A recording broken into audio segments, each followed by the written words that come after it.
আসসালামু আলাইকুম ওয়া রাহমাতুল্লাহি ওয়া বারাকাতুহু। জুম্মা মুবারক। সকল বন্ধুরা কেমন আছেন আপনারা সবাই? আশা করি অনেক অনেক ভালো আছেন। শত শত ছাত্রছাত্রী শহীদের বিনিময়ে রক্তের উপরে দাঁড়িয়ে বাংলাদেশ এক নতুন বাংলাদেশ। অন্তর্বর্তীকালীন সরকার প্রধান ডক্টর ইউনূস এবং উপদেষ্টা মণ্ডলী সকলকে শুভেচ্ছা জানাই। তারা এই জাতির ক্রান্তি লগ্নে দেশের হাল ধরেছেন। আমি মনে করি আল্লাহর অশেষ রহমতে যোগ্য স্থানে বাংলাদেশের যোগ্য যথাযথ পজিশনে যথাযথ ব্যক্তিরাই আসীন হয়েছেন। তারা আশা করি একটা স্বপ্নের বাংলাদেশ, সুন্দর বাংলাদেশ, আগামীর বাংলাদেশ উপহার দিতে পারবে। এতটুকু আস্থা ভালোবাসা তাদের প্রতি রয়েছে। প্রত্যেকটা সেক্টরে ধরে ধরে কাজ করার সুযোগ রয়েছে। তারা সফলভাবে যদি কাজগুলো করতে পারে, আশা করি একটা নতুন বাংলাদেশ আমরা পাব।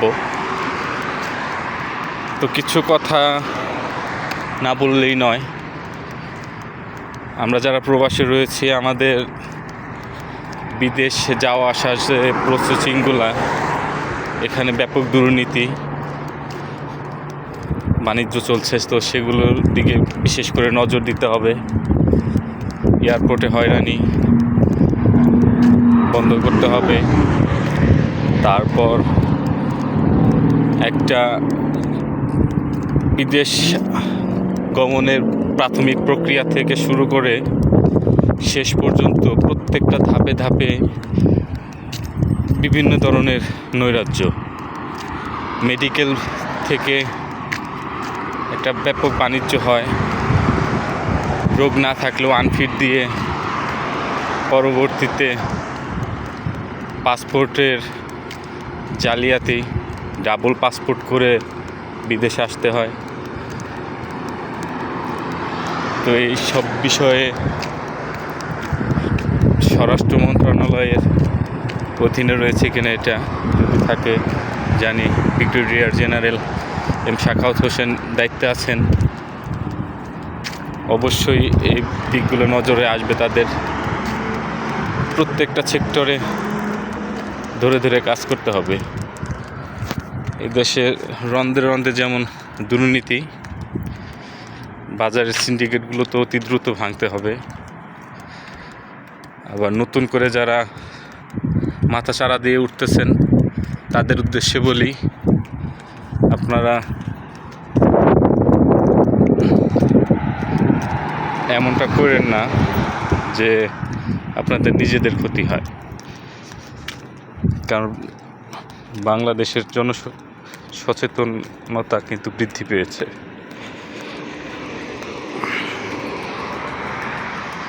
প্রচণ্ড রোদ,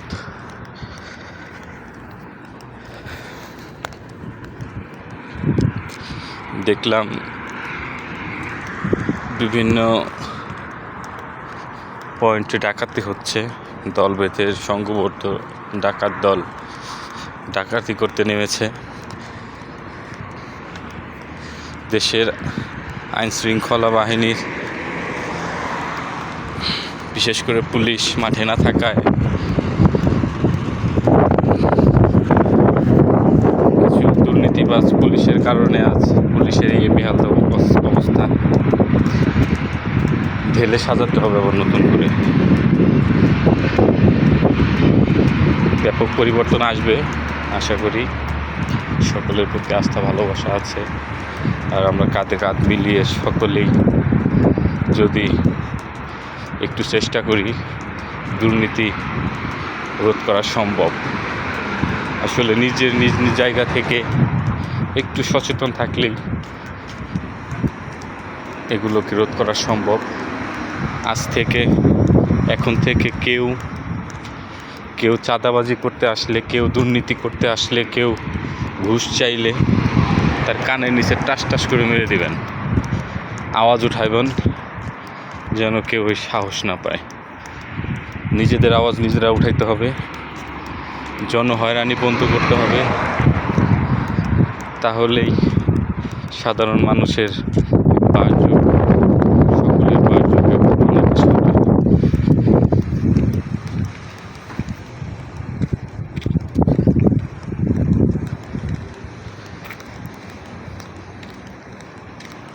তীব্র যানজট থাকা সত্ত্বেও ছাত্রছাত্রীরা যেভাবে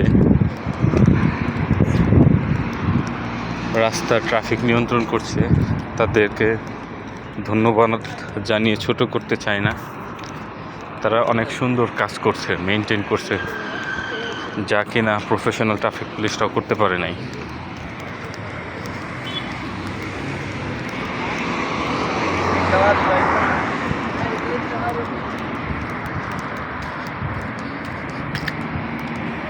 যারা প্রবাসী রেমিটেন্স যোদ্ধা আছে তারা কিন্তু এই দ্বিতীয় মুক্তিযুদ্ধের যথেষ্ট সহায়তা করেছে।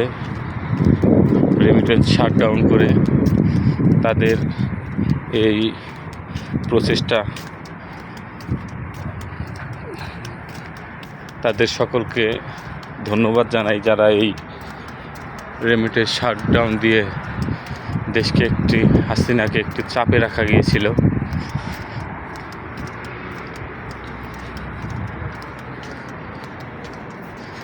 তো প্রবাসীদের জন্য বিশেষ বিশেষ সুযোগ সুবিধা দিতে হবে, কেননা প্রবাসীরা আসলে দেশের আত্মীয় পরিজন ছেড়ে এই দূরপ্রবাসে এসে পড়ে থাকে। বেলা শেষে তারা হয়রানি অবজ্ঞার শিকার হয়। এয়ারপোর্টে লাগেজ কেটে তাদের মালামাল রেখে দেয়। এয়ারপোর্টের ভিতরে অসাধু কর্মকর্তা কর্মচারী দুর্বৃত্তের মতো তারা ব্যবহার করে। সকল প্রবাসীদের রাষ্ট্রীয় সম্মানে তাদেরকে একটা আলাদা সুযোগ সুবিধা দেওয়ার জন্য আহ্বান করছি, কেননা প্রবাসীরা দেশের জন্য যথেষ্ট কাজ করে যাচ্ছে, নিরলস পরিশ্রম করে যাচ্ছে। নিজের স্বার্থে, দেশের স্বার্থে সকলে আমরা আসুন বৈধ পথে ব্যাংকের মাধ্যমে টাকা পাঠাই, নতুন সরকারের হাতকে আরও শক্তিশালী করি। আশা করি আমরা যদি ঠিকমতো বৈধ চ্যানেলে টাকা পাঠাই, দেশ আরও সমৃদ্ধশালী হবে, আমাদের রিজার্ভ বাড়বে, যা কিনা দেশকে এগিয়ে নিতে সহায়তা করবে। তো সকলে ভালো থাকবেন, সুস্থ থাকবেন। আমি যতটুকু বলার চেষ্টা করছি, নিজের মন থেকে বলার চেষ্টা করছি, ভুল ত্রুটি ক্ষমা করবেন। আল্লাহ হাফেজ।